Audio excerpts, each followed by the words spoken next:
இவ்வளவு நேரம் தேவனுடைய சமூகத்தில் தேவனை ஆராதிக்க ஆண்டு தந்த கிருபை மகா பெரியது. எத்தனையோ ஜனங்கள் மிகுந்த வேதனையிலும் கண்ணீரிலும் சஞ்சலத்திலும் துயரத்திலும் துக்கத்திலும் இருந்து அமிழ்ந்து வேதனைப்படும் போது இந்த அருமையான வேளை தேவனுக்கு இவ்வளவு சந்தோஷமாக ஆண்டவர் மையப்படுத்த பல நெருக்கங்கள் கஷ்டங்கள் வேதனைகள் இருந்தாலும் அதன் மத்தியில் ஆண்டவருடைய அன்பை நாம் ருசித்து அவரோடு நாம் உறவாட கர்த்தர் அந்த கிருபையை நினைத்து கரங்களை தட்டி எல்லாரும் கர்த்தரை நாம் ஸ்தோத்திரம் பண்ணி மையப்படுத்துவோம்.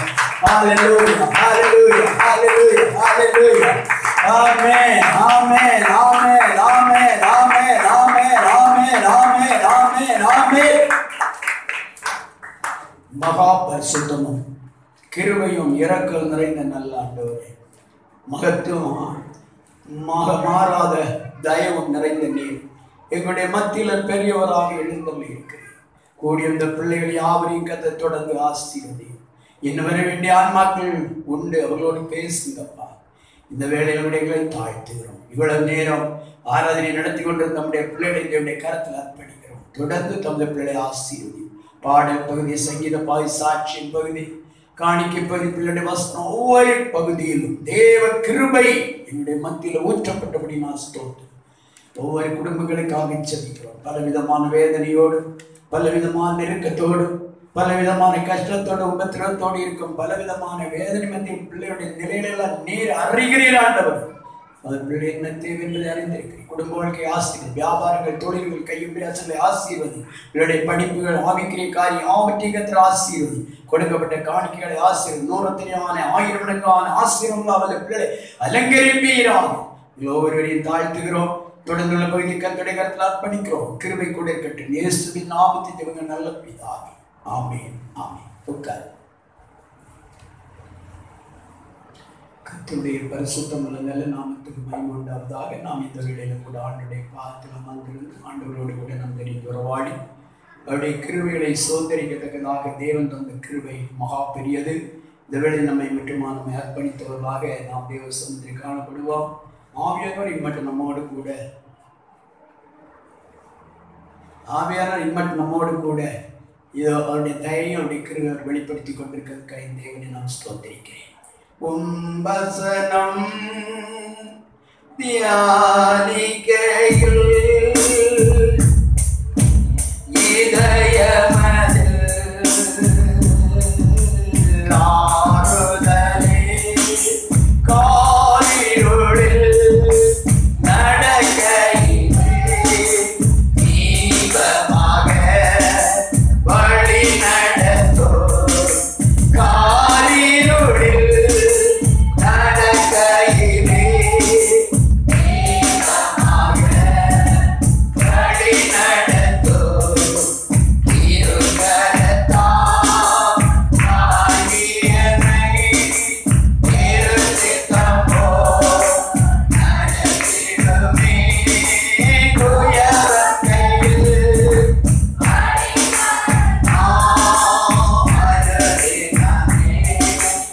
அமைந்திடுமே குயவங்கையில் களிமண்ணா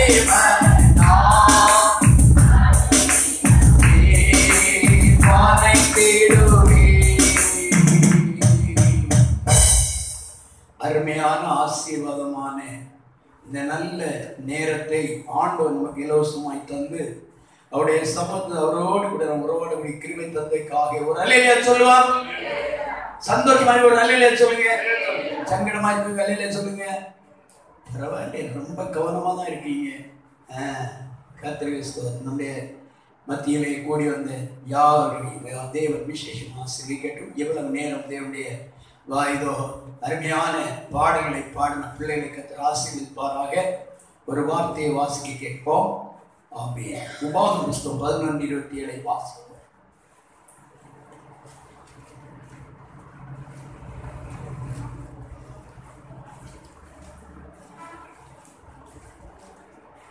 உபாகமம் புத்தகம் 11:27.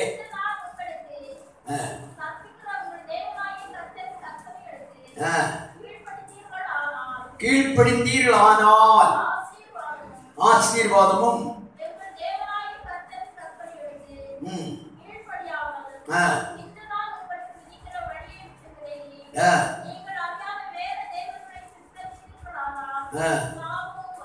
அப்போ இங்க ரெண்டு காரியங்களை சொல்லுகிறார். ஒன்று ஆசீர்வாதம், இன்னொன்று சாபம். எப்போதுமே நம்ம வாழ்க்கையில வெறும் ஆசீர்வாதத்தை மட்டும் நம்ம நினைத்துட்டே இருக்கக்கூடாது. ஆமா, ஆசீர்வாதம் ஒரு பக்கம் இருந்தாலும் ஒரு சாபம் இருக்குது, அதே நாம் நினைக்கணும். ஒரு அல்லையில சொல்லுங்க, கரை உயர்த்தி அல்லையில சொல்லுங்க. நாம் தேவனுடைய ஆசீர்வாதத்தை நாம் பெற்றுக்கொள்ள வேண்டும் என்பதுதான் தேவனுடைய சித்தம். ஆனா தேவனுடைய சித்தத்தின் மத்தியில் அநேக நேரங்களில் நம்மை கீழ்ப்படிய விடாதபடி பிசாசு என்ன செய்வான்? தடைகளை உருவாக்கி விடுவான், தடங்களை உருவாக்கி விடுவான். ஜெபிக்க விட மாட்டான், ஆண்டவரை ஆராதிக்க விட மாட்டான், வேதத்துக்கு முழுமையானவை அர்ப்பணிக்க விட மாட்டான். எப்படியாவது அவன் பக்கம் இழுப்பதற்கு என்ன வழி உண்டு அதையே நமக்கு நேராக கொண்டு வருவான். அப்ப அந்த சத்துருடைய தந்திரமான கிரியை நாம் மேற்கொண்டு ஜெயம் எடுப்பதற்கு நாம் என்ன செய்யணும்? தேவனுடைய சமூகத்தில் அமர்ந்திருந்து நான் என்ன செய்ய வேண்டும் என்று தேவனுடைய ஆலோசனையை நாம் கேட்க வேண்டும். தேவ ஆலோசனை நாம் கேட்கும் போது தேவன் நமக்கு அதை கற்றுக் கொடுப்பார், சொல்லிக் கொடுப்பார். நீ இவ்விதமாக செய், இவ்விதமாக செய்யாத. அல்லேலூயா, அல்லேலூயா சொல்லுங்க. நாம் ஆராய்கிற தேவன் நம்முடைய தகப்பன், நாம் பிள்ளைகள். கடந்த நாட்களை பார்த்தோம், நாம் அவருடைய கையில் வைக்கப்பட்ட சீக்கிரா சொல்லுங்க பார்ப்போம். களிமண் பரவாயில்லை. ஆமா, நீங்க கடற்கரை சொல்லணும்ல, களிமண். அப்போ அவருடைய சித்தப்படிதான் நம்மை வரைந்தெடுக்க முடியும். ஆகையினால நம் கீழ்ப்படுகிற ஒரு இருதயம் நமக்கு எப்போதும் அவசியமா இருக்கிறது. அதை கீழ்ப்படுகிற இருதயம் இருந்தால் நம்முடைய வருங்காலம், நம்முடைய பின் சந்ததியுடைய வாழ்க்கை மிகவும் ஆசீர்வாதமாயிருக்கும். ஆபிரகாம் அவன் சொல்லுகிறார், 26வது அதிகாரம் எடுப்போம், அதிகாரமோ அதனுடைய 4வது வசனத்தை ஒன்று வாசிக்க கேளுங்க. ஆபிரகாம் என் சொல்லுக்கு கீழ்ப்படிந்து என் விதிகளையும் என் கற்பனைகளையும் என் நியாயங்களையும் என் பிரமாணங்களையும் கை கொண்டபடியினால் நான் உன் சந்ததியை வானத்தின் நட்சத்திரங்களைப் போலவும் பெருக பண்ணி உன் சந்ததிக்கு இந்த தேசங்கள் முழுவதையும் தருவேன். உன் சந்ததிக்குள்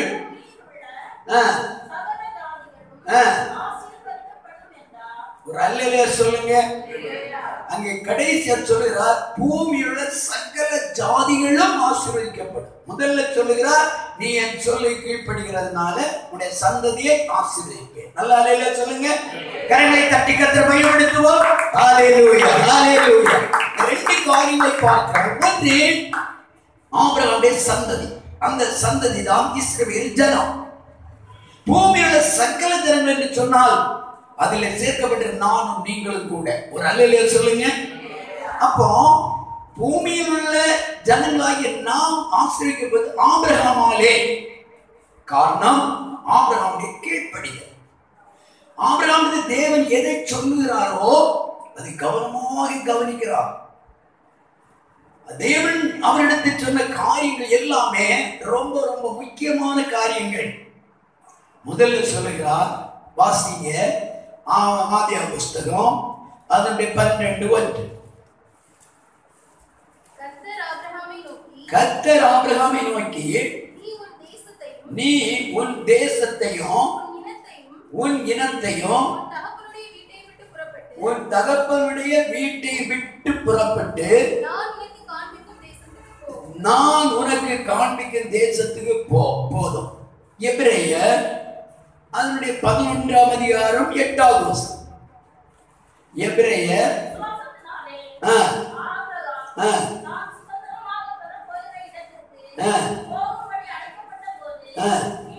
கீழ்ப்படிந்து தான் போகும் இடம் இன்னதென்று அறியாமல் புறப்பட்டு போனோம். அப்ப ஆபிரகாமிடத்திலே நாம் பார்க்கும்போது முதலாவது ஆபிரகாமை அழைக்கிறார். ஆபிரகாம் ஒரு விக்கிரக ஆராதனைக்காரர். அவருடைய தகப்பனாருடைய பெயர் தேராகு. அந்த சிறுவங்கள் எல்லாம் இதோ செய்கிறதும் வழிபடுகிறதுமான நிலைகள் இருக்கிறது. அந்த குடும்பத்தில் இருந்து ஆண்டவர் ஆபிரகாமை தெரிந்தார் என்று யோசுவா புத்தகத்துல படிக்கிறோம். அப்போ அமிதமாக தெரிந்தெடுக்கப்பட்ட ஆபிரகாம் தேவன் சொல்லுகிற காரியத்தை கவனமாக கவனிக்கிறார். உபாகம் 28:1 அதுதான் சொல்லுகிறது. வாசித்து பாருங்க.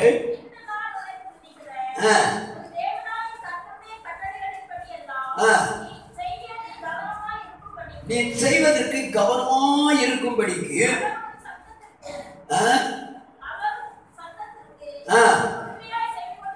உண்மையாய் செவி கொடுப்பாயானால்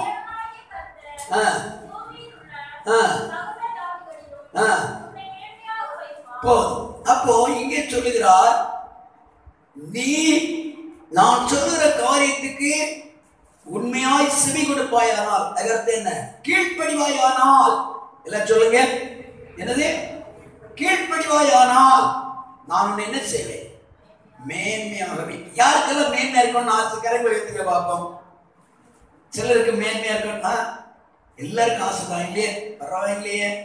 அப்போ நாம் மேன்மையா இருக்கணும் என்றால் அதுக்கு ஒரு நிபந்தனை கொடுக்கப்பட்டிருக்கிறது. அந்த நிபந்தனை கர்த்தர் எதை சொல்லுகிறாரோ அதை செய்யும். புரியுதா இருக்கா? அல்லேலூயா. கர்த்தர் எதை சொல்லுகிறாரோ அதற்கு அப்படியே செய்யும். பாருங்க, ஒரு கல்யாண வீட்டுல திராட்சரசம் குறைப்பட்டு விட்டது. அந்த இடத்துல கர்த்தர் ஆண்டவராகிய இயேசு என்ன சொல்லிக் கொடுக்கிறார்? நீங்கள் என்ன செய்யுங்க, கச்சாடிகளை கொண்டு வந்து அந்த கச்சாடியில் என்ன செய்யுங்க, தண்ணீரை நிரப்புங்கள். அடுத்தபடியா சொல்லிக் கொடுங்க, அதை கொண்டு பந்தி விசாரித்து ஒப்படைத்து என்ன செய்யுங்க, பந்தி விளம்பங்கள். அல்லேலூயா. அது சாப்பிடும் போது என்ன ஆகுது, ருசியாய் இருக்கிறது. அது எப்படி ஆனது? கீழ்ப்படிதல். ஒரு அலையில சொல்லுங்க, நல்ல அலையில சொல்லுங்க. அப்போ அந்த கீழ்ப்படிதலுக்குள்ளே அற்புதம் வெளிப்படுகிறது. நம்ம வாழ்க்கையில ஆண்டவர் ஆசீர்வாதத்தை கொடுப்பதற்கு நம்முடைய கீழ்ப்படிதல் அநேக விதமான ஆசீர்வாத நன்மைகளை நம்ம கொண்டு வரும். அந்த ஆசீர்வாதம் யாரு மேல் தங்கும்? வேதம் சொல்கிறது, நீதிமானுடைய சிரசின் மேல் கர்த்தருடைய ஆசீர்வாதம் தங்கும். நீதிமான் யார்? தேவனால் ரட்சிக்கப்பட்ட ஜனம் நீதிமான். கொரிந்தியர் புத்தகத்தில் படிக்கிறோம், அவருடைய இரத்தத்தால் நீங்கள் நீதிமான்கள் ஆக்கப்பட்டீர்கள். ஒரு அலையில சொல்லுங்க. அவனுடைய இரத்தத்தால் நாம் என்ன செய்யப்பட்டிருக்கிறோம்? நீதிமான்களாக மாற்றப்படும். சாஸ்திரம் சொல்லுவாங்க, பார் நீ நீதிமான் அல்ல, நீ உனக்கு அசுத்தம், நீ பாவி என்னெல்லாம் சொல்லுவான். இல்லை, அதனால நாம் அந்த நீதிமான் என்னோட நிலையை விட்டு நாம் விளையக்கூடாது. ஆனா நம்ம வாழ்க்கை பூமியில் இருக்கு, நாலு பேரும் நம்ம பல அசசிகள் வரும், குற்றங்கள் உண்டு, குறைகள் உண்டு, பாவம் உண்டு, எல்லாருக்கும் எண்ணம்.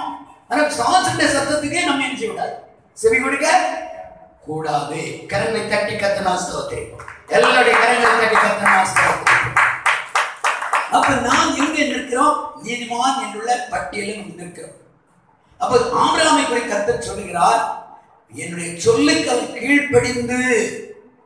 சரி, ஒரு தடவை ஆண்டவர் சொன்னார், நீ இதற்கு உன் வீட்டையும் உன்னுடைய தேசத்தையும் உன் இனத்தையும் ஜனத்தை புறப்பட்டு வா, நான் உன்னை காண்பிக்கும் தேசத்துக்கு போய்.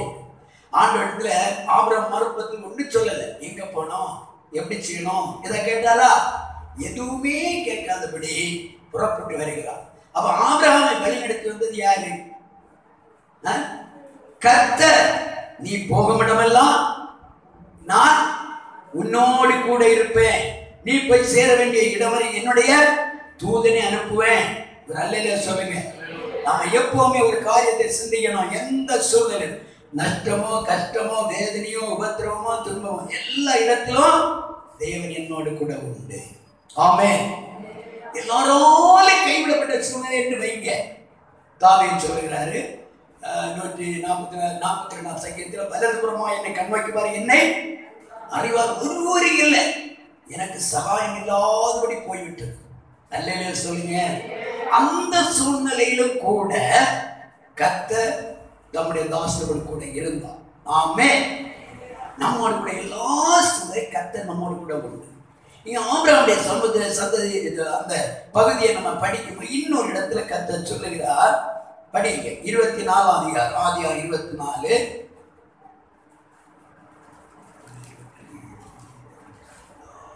22 அடுங்க. அங்கேதான் இருக்கு. வாசிங்க, முதல் வசனம் வாசிங்க. 22 அதிகாரம் முதலாம் வசனம். இந்த காரியங்கள் நடந்த பின்பு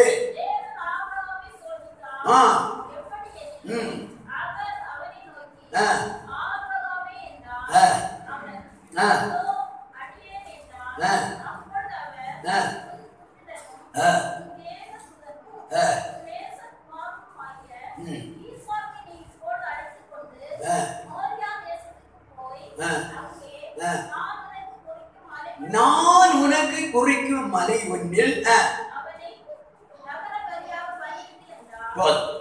அப்போ இப்போ இங்கே ஒரு காரியத்தை சொல்லுகிறார்.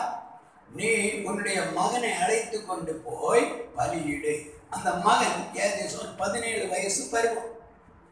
இப்ப 17 வயசுக்கு யாராகிட்டீங்களா? ஜோயிசன் எத்தனை வயசு ஆச்சு? 16. 17 ஆகல. சரி, பரவாயில்ல. நீ 17 ஆகிட்டியோ? 18 தாண்டி போயிட்ட.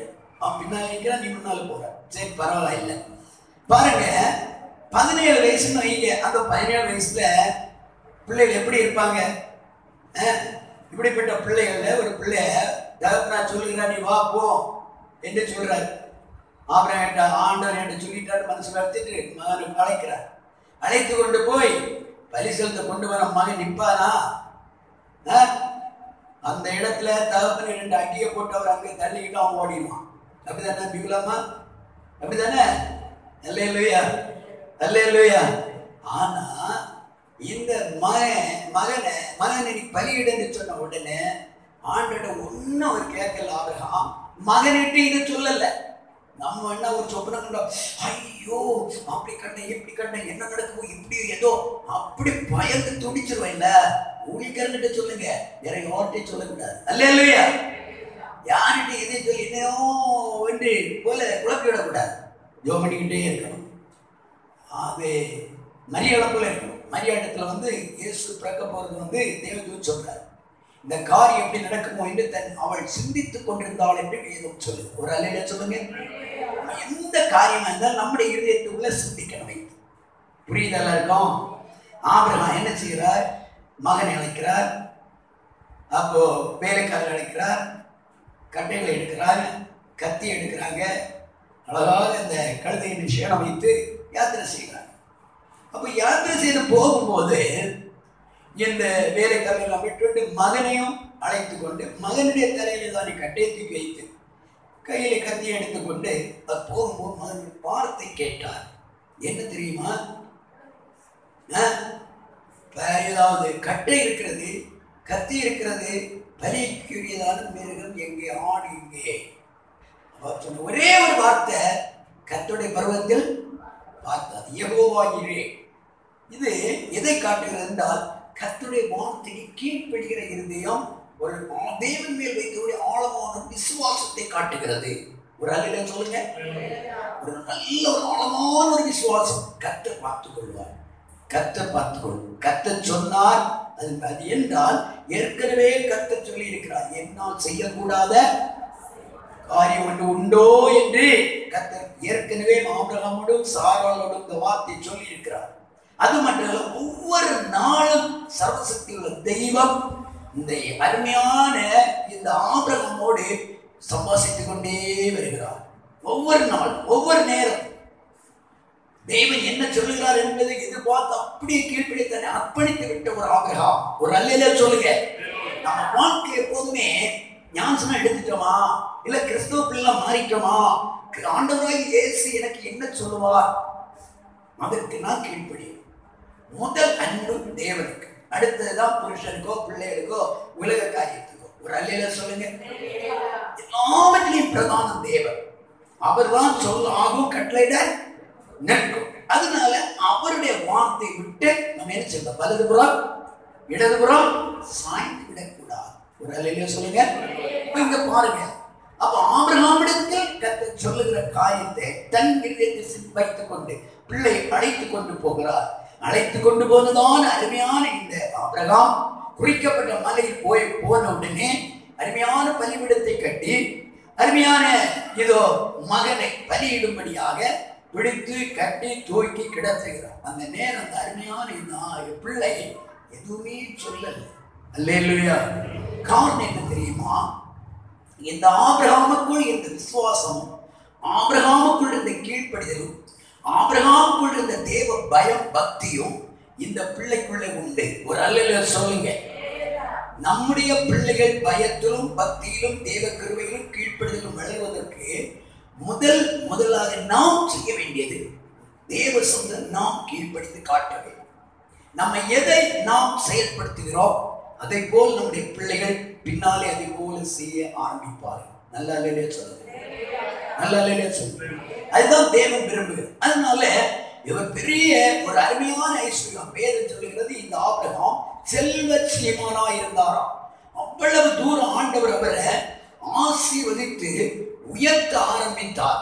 அவ்விதமாக உயர்த்தப்பட்ட இந்த ஆபிரகாம் கர்த்தர் படித்து பாருங்க. ஆதியாகமம் 13:2 இருக்குது, வாசிங்க. ஆதியாகமம் 13:2. ஆபிரகாம் மிருக ஜீவன்களும் வெள்ளியும் ஒன்றுமான ஆஸ்திகளுடைய சீமானாய் இருந்தார். பெரிய சீமானாய் இருந்தார். அல்லேலூயா. அப்படிப்பட்ட பெரிய சீமானாய் இருந்த பெரிய ஐஸ்வர்யமான் இவ்வளவு தூரம் ஆண்டவர் சொல்லுகிற வார்த்தை கீழ்ப்படியணுமா? அல்லேலூயா. நம்முடைய வாழ்க்கையில் ஐஸ்வர்யத்தையோ உத்தியோகத்தையோ வருமானத்தையோ அழகையோ அறிவையோ சொத்து சுகத்தையோ எல்லாம் கேட்க, இது ஒன்று தேவன் நம்மிடத்தில் பார்க்கவில்லை. தேவன் நம்மிடத்தில் பார்க்கிற கீழ்ப்படிதல். அல்லேலூயா சொல்லுங்க. இந்த ஆபிரகாம் இந்த கீழ்ப்படிதலை தேவன் பார்க்கிறார். அப்போ அந்த தேவன் எதை சொன்னார் அதற்கு கீழ்ப்படிந்து மகனை என்ன செய்கிறார்? அப்படியே அங்கே கொண்டு அந்த கட்டைகளை அடுக்கி அப்படியே கிடத்துகிறார். கத்தியை ஓங்கி வெட்டுகிற நேரத்துல தான் தேவனுடைய சத்தம் வெளிப்படுகிறார். அந்த ஒரு வார்த்தை வாசிப்போம்.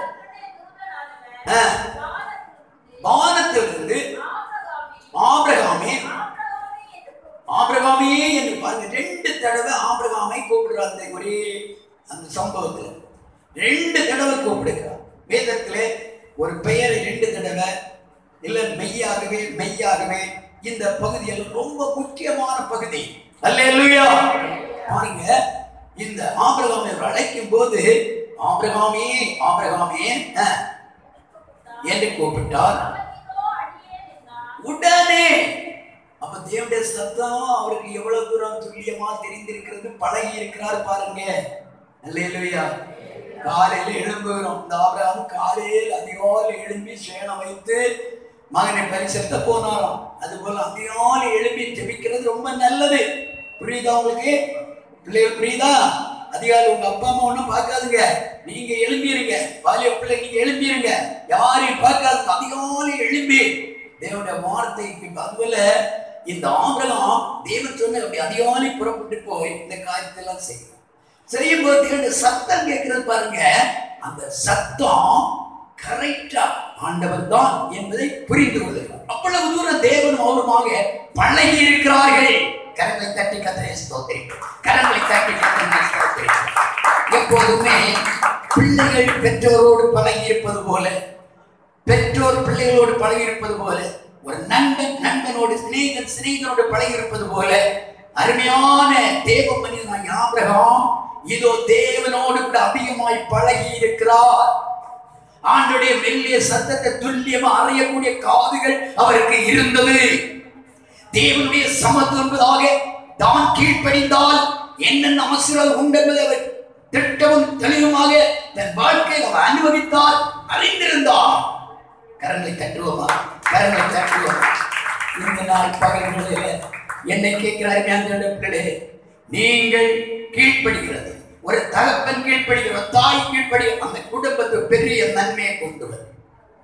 ஒரு தகப்பன் தாய் கீழ்ப்படுகிறது, அவர்களுடைய வாழ்க்கையோடு நின்று போகாது.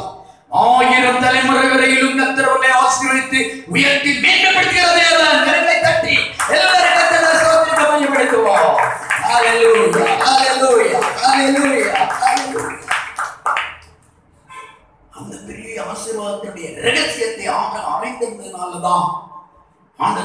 கீழ்ப்படிகிறார். கீழ்ப்படிந்த ஆபிரகாமை நோக்கி கர்த்தர் அழைக்கிறார். அழைத்த தேவன் என்ன சொன்னார்? வாசிப்போம். போடாதே, ஒன்றுமே செய்யாதே, உன் புத்திரன் என்றும் ஏக சுதன் என்று பாராமல் எனக்காக ஒப்பு கொடுத்தபடியினால் நீ தேவனுக்கு பயப்படுகிறவன் என்று இப்பொழுது அறிந்திருக்கிறேன். போதும் பாருங்க, நீ எனக்கு பயப்படுகிறவன் என்பதை நான் அறிந்திருக்கிறேன் என்று கர்த்தர் சாட்சி கொடுக்கிறார். கர்த்தர் சாட்சி கொடுக்கிறார். தேவனுக்கு பயப்படுற பயத்துக்குள் சரியா ஒரு ஆத்மா இருக்கும் போது, அடுத்து வாசி 18 வசனம் வாசிங்க.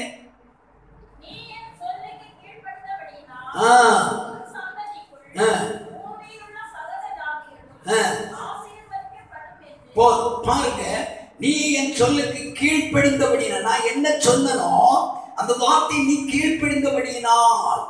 அல்லேலூயா. அதுதான் இன்னைக்குள்ள செய்தியின் முக்கிய பகுதி, கீழ்ப்படிதல்.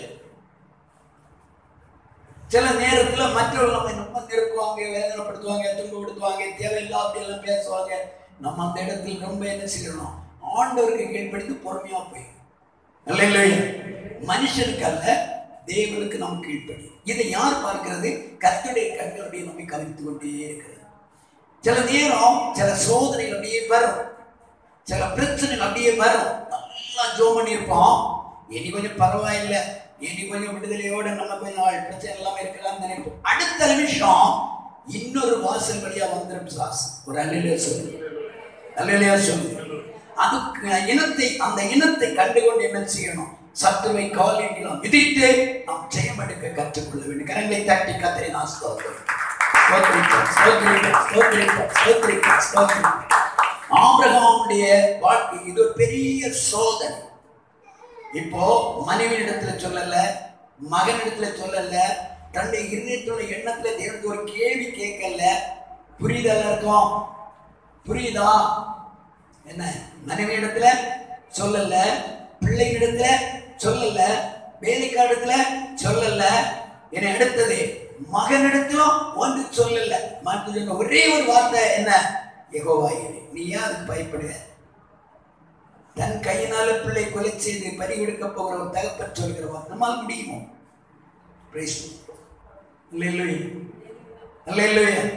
நம்முடைய கை கால் நம்முடைய தளர ஆரம்பிக்கும். இந்த பிள்ளை சொன்ன வார்த்தைகள் இந்த ஈட்டி போற குத்து. ஆனால் இந்த ஆபிரகாமுடைய அன்பு முழுமையும் கற்ற, ஆமென், ஆபிரகாமுடைய விசுவாசம் முழுவதும் கற்ற அவர் பார்த்துக் கொள்வார். பிள்ளையை ஒருவர் அவர் எடுத்தாலும் வேற பிள்ளை தர அவரால் முடியும்.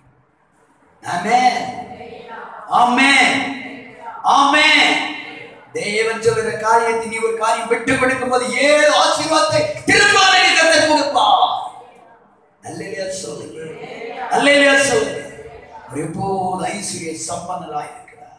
நம்ம ஆராய்க்கிற சாதாரணமான தெய்வம் அல்ல. நம்ம ஏதோ ஒரு காணிக்கை கொடுக்கிறோம், ஒரு காரியம் செய்கிறோம், அது ஒன்றும் ஆண்டவர்கிட்ட கேட்கல. கேட்கிறார் எதுக்கு? நாம் ஆசீர்வாதமாய் இருப்பதற்கு. ஆமென், ஆமென். நாம் ஆசீர்வதிக்கப்படுவதற்கு நாம் கர்த்தருடைய சமுதாய பகுதியில் ஒரு பகுதி கர்த்தருக்கு கொடுக்கணும். அது செய்ய வேண்டிய கடமை. ஆமென். ஆனா நீ கட்டாயம் காலத்தில் இல்லை, ஆண்டவர் கேட்கல. நீ ஆசீர்வதிக்கப்பட வேண்டும். அதுக்கு சில ஒழுங்குகளை கர்த்தர் வைத்திருக்கார். சரி, அது இருக்கட்டும். பாருங்க, இங்கே வரும்போது இந்த ஆபிரகாமுக்கு இந்த தேவ சத்தம் கேட்டோட திரும்பி அவர் பார்க்கிறார். அங்கே ஒரு ஆடு சிக்கப்பட்டிருக்கிறது.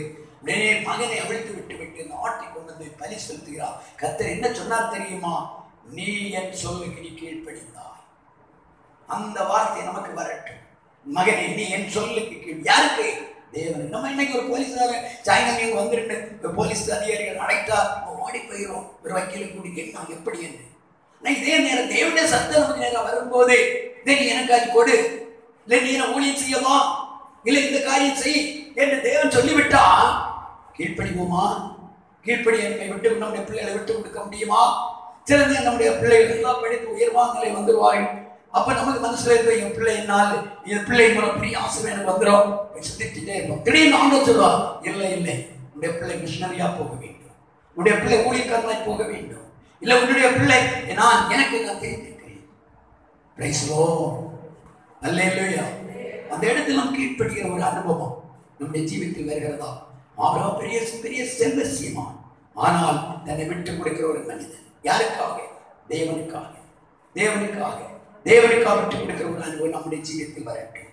இங்கே நாம் பார்க்கிறோம், இதோ என் சொல்லுக்கு நீ கீழ்ப்படிவாயானால் சகல ஜாதியில் உன்னை நான் ஆசீர்வதிக்கிறேன், உயர்வாக மேன்மையாக வைப்பேன் என்று கர்த்தர் சொன்னார்.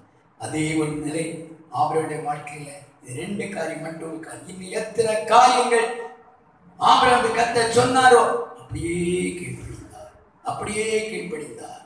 விருத்தசேதனம் பண்ணும்படியா சொன்னார், அப்படியே அவர் கீழ்ப்படுகிறார். விருத்தசேதனம் என்பது ஞானஸ்நானத்துக்கு அபிஷேகத்தின் அடையாளம். நம்ம ஞானஸ்நானம் எடுத்திருக்கிறோமா? அபிஷேகம் வாங்கி இருக்கிறோமா? ஆண்டோடைய பிள்ளைகளை மாறி இருக்கிறோமா?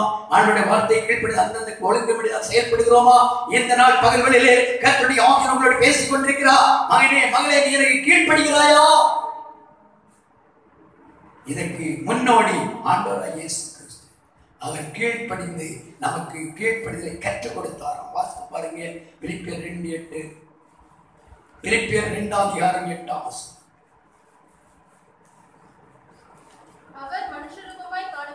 அவர் மனுஷ ரூபமாய் காணப்பட்டு மரண பரியந்தம், அதாவது சிலுவையின் மரண பரியந்தம் கீழ்ப்படிந்தவராகி தம்மை தாமே தாழ்த்தினார்.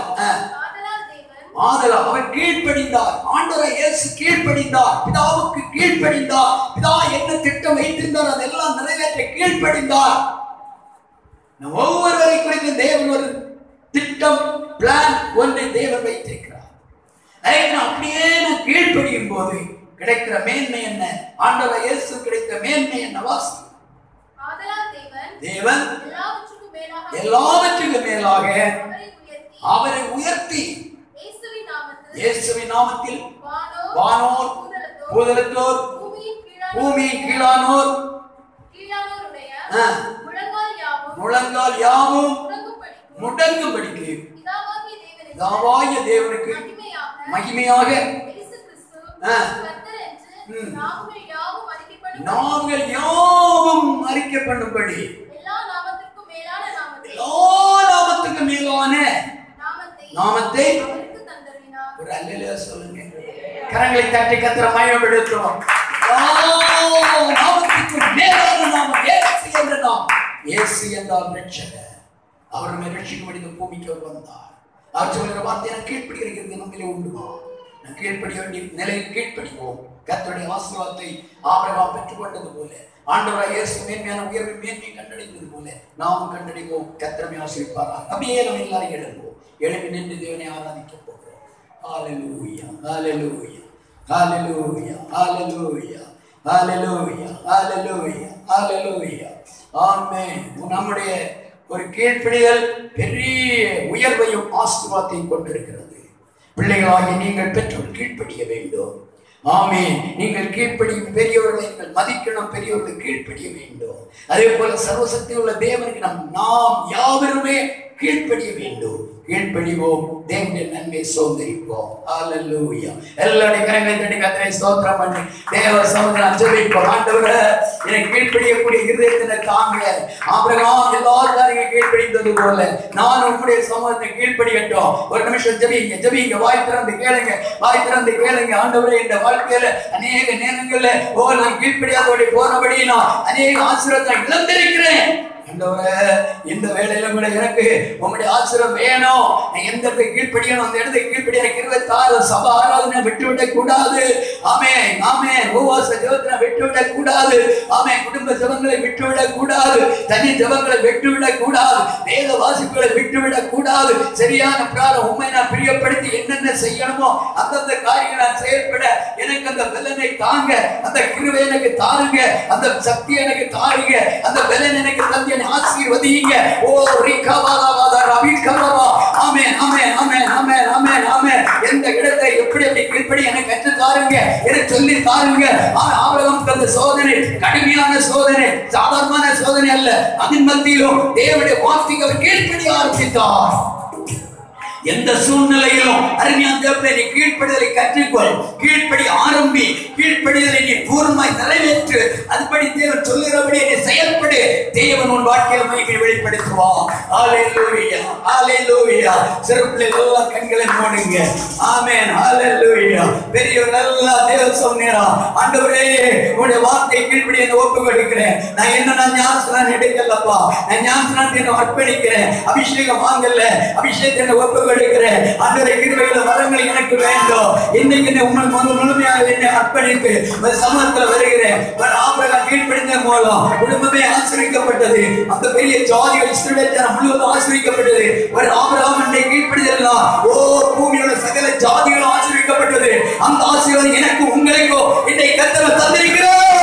ஊடா லவா லவா லவா லவா லவா ஜலா ஜலா கவா லவா லவா ஓ ரீகபா லவா லவா ஹீதா லவா ஊடா லவா ஷபா லவா லவா ரீகபா லவா லவா ஸ்தோத்ரம் ஸ்தோத்ரம் ஸ்தோத்ரம் ஸ்தோத்ரம் ஸ்தோத்ரம் ஸ்தோத்ரம் ஸ்தோத்ரம் ஸ்தோத்ரம் ஸ்தோத்ரம். ஒரு பிதாவாகிய ஆபிரகாமை கீழ்ப்படிதல் ஓ பெரிய பெரிய ஆசீர்வாதத்தை கொண்டது போல இன்னைக்கு நம்முடைய வாழ்க்கையில கர்த்தர் உயர்த்த போதுமானது. ஆமென். எல்லாருடைய கரங்களை தட்டி கர்த்தர் பாடும்போது எல்லாரும் கர்த்தர் விடுதலை ஆராதித்து ஆண்டவருக்குள்ள பயந்து நம்மை மட்டுமாக அர்ப்பணித்து ஆண்டவரே நான் என்ன செய்ய வேண்டும் கேட்போம். கர்த்தர் கீழ்ப்படிதல் அர்ப்பணிப்போம்.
இந்த நாளில் நாம் ஏற்படுத்தோம்.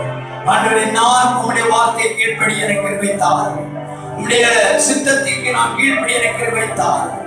உம்முடைய திட்டத்தை நான் கீழ்ப்படுத்த உம்மை நான் பிரியப்படுத்த எனக்கு கிருபை தாரும்.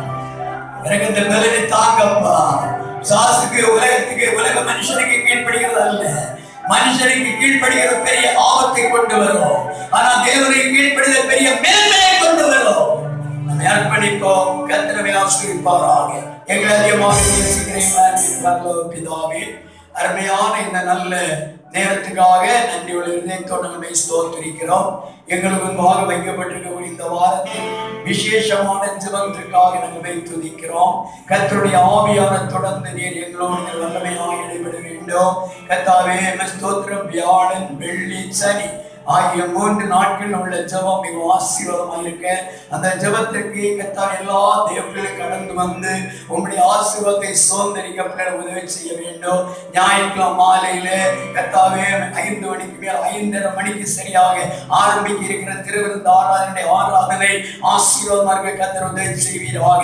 கர்த்தரை பொறுப்பெடுக்க வேண்டும். எல்லா தேவர்களும் இந்த 3 நாள் ஜெபத்தில் கலந்து தங்களை பரிசுத்தப்படுத்தி ஆண்டவரே இந்த விசேஷமான கர்த்தாவே கர்த்தாவே இந்த பந்தி ஆசிரியக்க இந்த வருஷத்தின் கடைசி நாள் வருகிற இந்த பந்திகள் ஆசீர்வாதமாய் இருக்க கர்த்தர் உதவி செய்ய வேண்டும் என்று வேண்டுகிறோம். வந்த யாவரை கர்த்தர் ஆசீர்வதியும். ஆமே. கேட்கப்பட்ட ஒவ்வொரு வார்த்தைகளும் அந்த பிள்ளைகளுக்கு ஆசீர்வாதமாய் இருக்கட்டும். அருமையான பிள்ளைகளுக்கு வேண்டி ஜெபித்துக் கொண்டு பெற்றோருக்காக ஜெபிக்கிறோம். என்னென்ன காரியத்தை பெற்றோர் ஜெபிக்கிறார்களோ அந்தந்த காரியத்தில் அற்புதத்தை காணட்டும் ஐயா. ஆபிரகாம் தன்னுடைய மகனுக்காக ஜெபித்தார். அப்பா அந்த பிள்ளைகளை ஆசீர்வதித்து அதற்கு காரணம் ஆபிரகாமுடைய கீழ்ப்படிதல். எங்களுடைய வாழ்க்கையை ஜெபிக்கிறது மட்டுமல்ல, நாம் எப்போதுடைய வார்த்தைக்கு ஆலோசனை கீழ்ப்படிய கர்த்தரை பலன் தந்து வழிநடத்த வேண்டும் என்று நாங்கள் வேண்டுகிறோம். அருமையான பிள்ளைகளை யாவரையும் ஆசீர்வதியும். எனக்கு எக்ஸாம்களை ஆசீர்வதியும். பிள்ளைகளுடைய படிப்புகளை ஆசீர்வதியும். அவருடைய பிரயாசங்கள் முயற்சிகளை ஆசீர்வதியும். வேலை இல்லாமல் இருக்கும் பிள்ளைகளுக்கு வேலை வாய்ப்புகள் கிடைக்கட்டும். குடும்பங்களே சமாதான நன்மையை பெருகட்டும். தூர இடங்களிலிருந்து யாத்திரை செய்து வருவதற்கு ஆயத்தப்படுற பிள்ளைகளை கொண்டு வார். வரப்போற பண்டிகை நாட்கள் குடும்பத்துக்கு மிகுந்த ஆசீர்வாதம் சமாதானம் நிறைந்த நாட்களாம் எந்த ஒரு நன்மை குறைவில்லாத நாட்கள் அமைய இவருடைய அன்பின் கருத்தால் அர்ப்பணித்தால் ஆசீர்வதிக்கிறோம். அந்த நோயை தொடர்ந்து வழி நடத்தும். துதி கனமையை அவமக்கி செலுத்துகிறோம். நமது பிள்ளைகளை சமாதானத்தோடு அனுப்பும். இயேசுவின் நாமத்தில் ஜெபங்கள் நல்ல பிதாவே. என் ஆத்துமாவே கர்த்தரை ஸ்தோத்திரி. என் முழு உள்ளமே அவருடைய பரிசுத்த நாமத்தை ஸ்தோத்திரி. என் ஆத்துமாவே கர்த்தரை ஸ்தோத்திரி. கர்த்தர் செய்த சகல உபகாரங்களை மறவாதே. ஆமென். நம்முடைய கர்த்தராகிய இயேசு கிறிஸ்துவின் கிருபையும் பிதாவாகிய தேவனுடைய அன்பும் பரிசுத்த ஆவியானவருடைய அந்யோன்ய ஐக்கியமும் நம் அனைவரோடு கிறிஸ்துவின் வருகை மட்டும் சதா காலங்களிலும் தங்கி இருப்பதாக. ஆமென். ஆமென்.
இந்த வாரத்திலே வருகிற வியாழன் வெள்ளி சனி ஆகிய 3 நாட்களும் விசேஷமான கூட்டம் உங்களுக்கு வைக்க எல்லாம் கவனிங்க.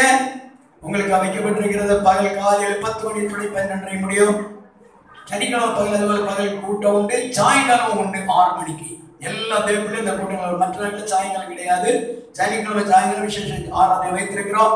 கூட்டங்கள் வந்து ஞாயிற்றுக்கிழமை சாயங்காலம் 5:30 மணிக்கு திருவிருந்துக்குரியான ஆராதனை விசாலமாய் அர்ப்பணிப்போடு விசேஷ ஆராதனை நடக்கும். எல்லா தேவனும் ஆயத்தப்பட்டுக் கொள்ளுங்க. அறியல கேட்கல தெரியாதுன்னு சொல்லக்கூடாது. ஆமென்.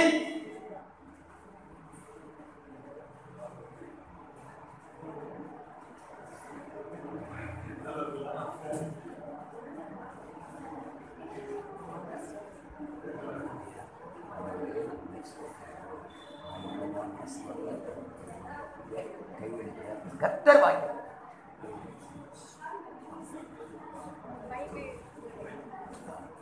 நீங்க பைபிள் படிக்கிறவங்க உங்க பேர்களை கொடுத்துருங்க.